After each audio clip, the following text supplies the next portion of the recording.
வணக்கம் மக்களே. இன்னைக்கு நான் இந்த வீடியோவில் உங்களுக்கு என்ன சொல்ல போகிறேன்னா, சுரைக்காயை பந்தலில் ஏற்றி எப்படி நம்ம அதிகமான காய்களை பெற முடியும் அப்படின்றத நான் உங்களுக்கு சொல்ல போகிறேன். ஏன்னா பந்தலில் சுரைக்காய் ஏற்றினா வெயிலில் பூலாம் கருகிடும், காயெலாம் நிற்காது அப்படின்னு சொல்லி நிறைய பேர் சொல்லுவாங்க.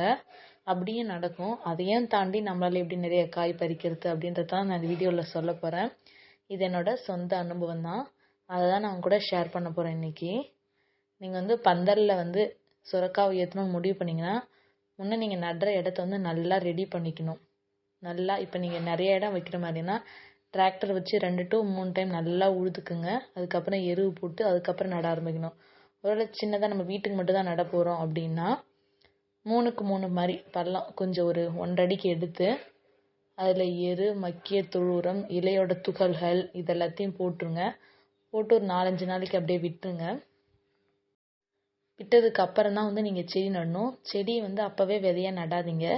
ட்ரேக்கல்லில் போட்டுட்டு ட்ரேக்கல்லில் ஒரு 1 இன்ச்சு வந்ததுக்கு அப்புறமா செடி நட்டிங்கன்னா உங்களுக்கு சீக்கிரம் செடி நல்லா வளரவும் ஆரம்பிக்கும், பந்தலையும் பிடிக்கும்.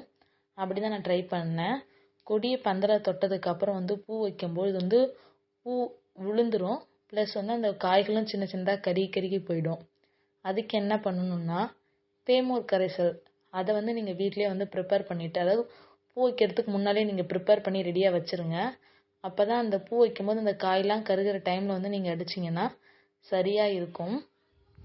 அப்புறம் நீங்கள் என்ன பண்ணணும், வாரத்தில் 1 டைம் அப்படி இல்லைனா மாதத்தில் 2 டைம் மீன் அமிலம் கரைசல் இருக்குல்ல, அதை நீங்கள் தண்ணியில் மிக்ஸ் பண்ணி செடியோட வேர் பகுதியை சுற்றி ஊற்றி விட்டிங்கன்னா ரொம்ப நல்லா இருக்கும் காய். அதை நான் பண்ணுவேன். ப்ளஸ் அப்பப்போ செடிகளுக்கு மக்கிய தொழு உரம் ஒரு மந்த்துக்கு ஒன்ஸ் கொடுங்க. அப்படின்னா மந்தில் 2 டைம் அந்த மாதிரி கொடுங்க.